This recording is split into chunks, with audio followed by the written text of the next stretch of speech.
สวัสดีค่ะยินดีต้อนรับสู่บอดแคสต์อาจารย์แทนอายุรศาสตร์แพทย์แผนจีนง่ายนิดเดียวค่ะวันนี้เราก็มาอยู่กันกับ EP ที่9แล้วนะคะแต่ใน EP ที่9นี้ก็เป็น EP ที่3 EP สุดท้ายของโรคไอทางการแพทย์แผนจีนหรือภาษาจีนเรียกว่าเขอโชปิ้งนะคะค่ะใน EP ที่3 EP จบของโรคนี้นะคะเราจะมาพูดกันต่อในเรื่องของการจำแนกโรคเพื่อการรักษา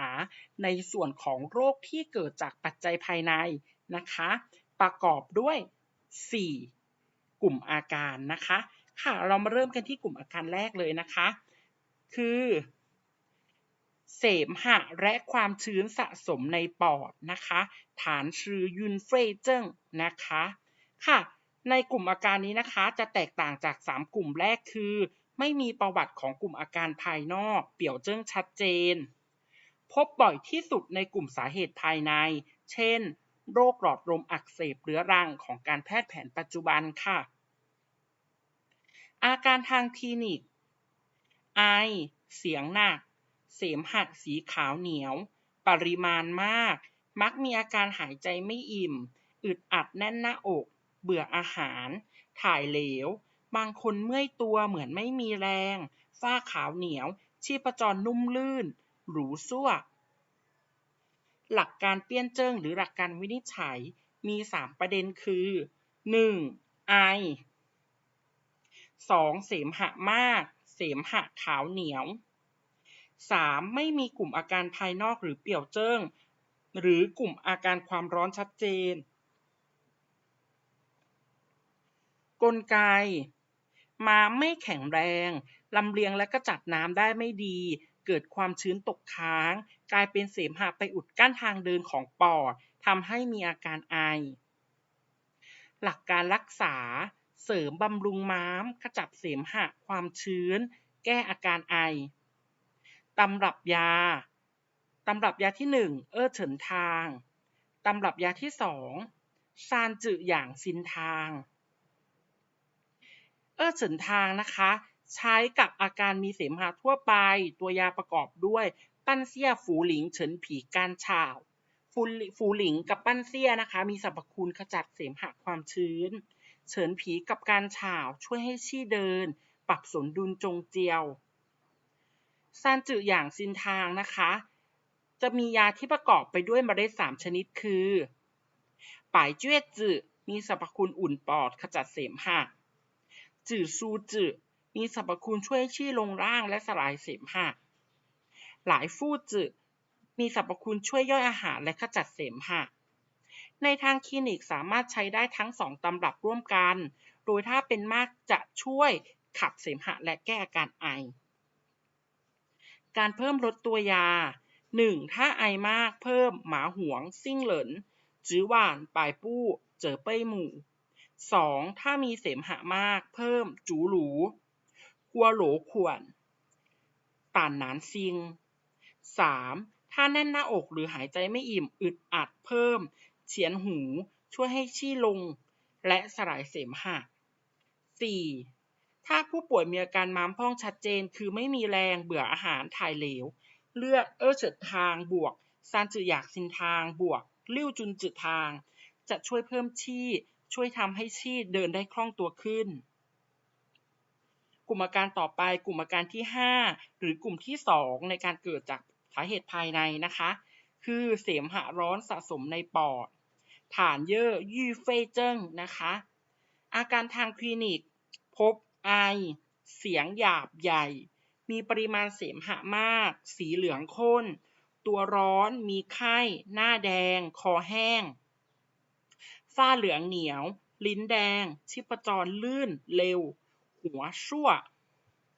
เริ่มต้นอาการอาจเป็นเสมหะร้อนหรือเริ่มจากกลุ่มอาการเสมหะและความชื้นสะสมในปอดเป็นมาระยะหนึ่งจึงแปลสภาพเป็นเสมหะร้อนกลุ่มอาการนี้คล้ายกับกลุ่มอาการไอจากลมร้อนเล็กน้อยข้อแตกต่างคือไม่มีกลุ่มอาการภายนอกหลักการเปี้ยนเจิ้งมี3ประเด็นคือ 1. ไอมากไอรุนแรง 2. เสมหะเหลืองข้นมีกลุ่มอาการปอดร้อนเช่นตัวร้อนคอแห้งกระหายน้ำลิ้นแดง ชีพจรลื่นเร็ว 3. ไม่มีกลุ่มอาการภายนอกเปี่ยวเจิ้งกลไกมีเสมหะร้อนอุดตันทำให้ชีพปอดกระจายไม่ดี เกิดอาการไอกลุ่มอาการเสมหะร้อนนี้พบได้ในกรณีปอดติดเชื้อแบบแพทย์แผนปัจจุบัน การรักษาขจัดความร้อนขับเสมหะปรับให้ชีพปอดกระจายแก้ไอตำรับยาชิงจินหัวถางทางชิงจินหัวถางทางประกอบไปด้วยยาซางปายผีหวงฉินจือจื่อเป้ยหมู่กัวโหลเหรินจ๋วยเกิ่งการฉ่าวจูหงฝูหลิงไม้ตงจือหมู่สร้างปายผีหวงฉินจือจื่อมีสรรพคุณในการขจัดความร้อนในปอดเป้ยหมู่กัวโหลเหรินจ๋วยเกิ่งการฉ่าวจูหงฝูหลิงมีสรรพคุณในการช่วยขับเสมหะแก้ไอแก้กระหายน้ำไม้ตงมีสรรพคุณเพิ่มอินช่วยให้ปอดชุ่มชื้นการเพิ่มลดตัวยาถ้าไอมากเพิ่มหมาหวงซิ่งเหรินป่ายปู้เฉียนหุง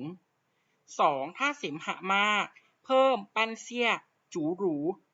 ฉวนกัวโหล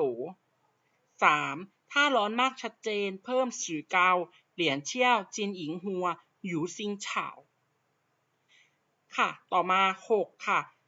กลุ่มอาการไฟตัดเผาผลาญปอดการหัวฟานเฟยเจิ้งพบไม่บ่อยค่ะค่อนไปทางร้อนทำให้มีส่วนคล้ายอาการไอจากเสมหะความร้อนอาการทางคลินิกไอหายใจถี่หน้าแดงคอแห้งปากขมไอปวดร้าวในทรวงอกชายโครงสีข้างฝ้าบางเหลืองชีพจรตึงเร็วเสียนซั่วอารมณ์หงุดหงิดโมโหง่ายปวดเสียดชายโครงอาการจะเพิ่มมากขึ้นเมื่อถูกยั่วให้โกรธหรือมีเรื่องกลุ้มทำให้ไอชัดเจนขึ้นอาการอื่นจะมีอาการของไฟตับซึ่งต่างจากเสมหะร้อนหลักการเปี้ยนเจิ้งมี3ประเด็นคือ 1. ไอเสมหะเหลือง 2. มีสาเหตุชัดเจนของปัจจัยกระตุ้นคือเรื่องกัดกุ้มโมโห 3. มีอาการของไฟตับเช่นคอขมปากขมอารมณ์ฉุนเฉียวโมโหง่ายปวดเสียดชายโครงสีข้างฝ้าบางเหลืองชีพจรตึงเร็วเสียนซั่วกลไกไฟตับทำให้ไอไม้ข่มกับทองหลักการรักษาขจัดความร้อนระบายไฟในตับขับเสมหะแก้ไอตำรับยาตำรับที่1เสี่ยป่ายซานตำรับที่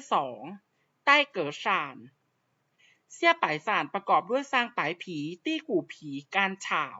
ซางป่ายผีตี้กู่ผีมีสรรพคุณขจัดความร้อนในปอดระบายไฟตับการฉ่าวมีสรรพคุณบรรเทาอาการไอปรับยาให้สมดุลในตำรับเดิมยังมีจ๋วยเกิ่งชิงผีช่วยให้ชี่เดินและขับเสมหะใต้เก๋อซานประกอบด้วยชิงใต้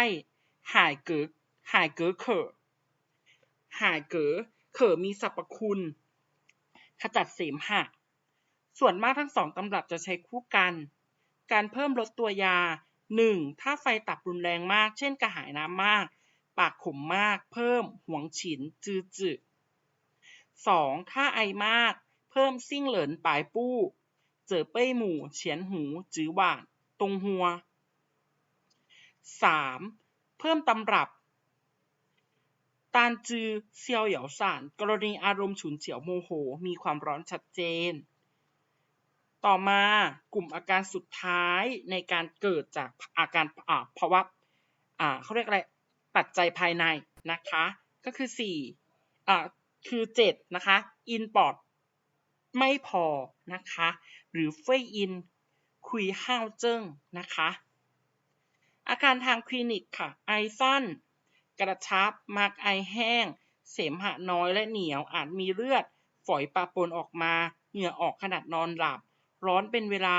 ร้อนทั้ง5รูปร่างผอมไม่มีแรงลิ้นแดงฝ้าน้อยชีพจรละเอียดเร็วซีซั่วกลุ่มอาการอินปอดพองจะมีอาการคล้ายกับเฟ้ยหลาววัณโรคปอดกลุ่มอาการอินพองสามารถพบได้ในโรคปอดทุกชนิดในระยะท้ายของโรคการแยกออกจากวัณโรคปอดคือการส่งตรวจทางห้องปฏิบัติการหลักการเปี้ยนเจิ้งมี2ประเด็นคือ 1. ไอแบบสั้นกระชับ ไอแห้งเสมหะน้อยเหนียวมีเลือดฝอยปน2 ค่ะมีกลุ่มอาการอินพองชัดเจนเช่นคอแห้งเหงื่อออกขณะนอนหลับร้อนเป็นเวลาร้อนทั้ง5ลิ้นแดงฝ้าน้อยชีพจรละเอียดเร็วซี่ซั่วกลไกมีพื้นฐานจากความชื้นของปอดไม่พอทำให้หน้าที่ของปอดผิดปกติชี่ปอดย้อนกลับทำให้เกิดอาการไอหลักการรักษาเพิ่มอินเพิ่มความชุ่มชื้นขับเสมหะแก้ไอตำรับยาซาเซินไม่ตรงทางตัวยาประกอบด้วยซาเซินไม่ตรงยู่จูเพียนโตการฉ่าวซาเซินไม่ตรงแล้วก็ยู่จูนะคะจะช่วยเพิ่มอินเพิ่มความชุ่มชื้นให้ปอดเพียนโตการฉ่าวมีสรรพคุณปรับสมดุลของเวชี่การเพิ่มลดตัวยา1ถ้าไอมากเพิ่มยาแก้ไอเช่นป่ายปู้เจอเป้ยหมู่ซิ่งเหลินเป้ยหมู่มี2ชนิดคือเจอเป้ยหมู่กับชวนเป้ยหมู่ซึ่งราคาแพงกว่าเวลาใช้ชวนเป้ยหมู่ต้องต้มต่างหากโดยบดเป็นผงใช้ 1-2 กรัมต่อครั้งใส่ในน้ำที่ต้มตัวยาอื่นๆแต่การใช้เจอเป้ยหมู่ต้มพร้อมยาอื่นได้เลย2ถ้ามีกลุ่มอาการร้อนพ่องชัดเจนเพิ่มยาในกลุ่มขจัดความร้อนพ่องเช่นตี้กู่ผีชิงเฮาหูหวงเหลียนเปียเจีย3ถ้าเสมหะมีเลือดฝอยปนไอมีเลือดมากเพิ่มปายจีปายเหมาเกินซานชีเฟินซึ่งใช้ห้ามเลือดได้ดีแต่ราคาแพงต้องทำเป็นผงใส่ทีหลังครั้งละ 1-2 กรัมต่อครั้งชงกับยาที่ต้มเสร็จแล้วแก้อาการไอเป็นเลือดถ้าไอเป็นเลือดมากเพิ่มขนาดของซานชีเฟินได้ตำรับยาสำเร็จรูปหยุนหนานป่าเย่าแต่เดิมเป็นยาใช้ทาภายนอกเพื่อห้ามเลือดจากการถูกของมีคมฟกช้ำดำเขียวมีส่วนประกอบของซานชีไม่ว่าเลือดออกในระบบทางเดินหายใจระบบย่อยอาหารระบบทางเดินปัสสาวะสามารถใช้ห้ามเลือดได้ดีในประเทศจีนแพทย์แผนปัจจุบันก็ชอบใช้กันปัจจุบันหยุนหนานป่าเย่ามีแบบยาผงแบบแคปซูลแบบสเปรย์แบบพลาสเตอร์แต่คนจีนนิยมแบบเดิมคือยาผงค่ะในส่วนของโรคไอทางการแพทย์แผนจีนหรือโคโซปิ้งก็จบแล้วใน EP นี้นะคะอาจารย์แทนก็ขอบคุณทุกท่านที่ฟังกันจนจบขอให้ทุกท่านมีความรู้เพิ่มเติมและสอบผ่านทุกรายวิชาค่ะขอบคุณมากค่ะ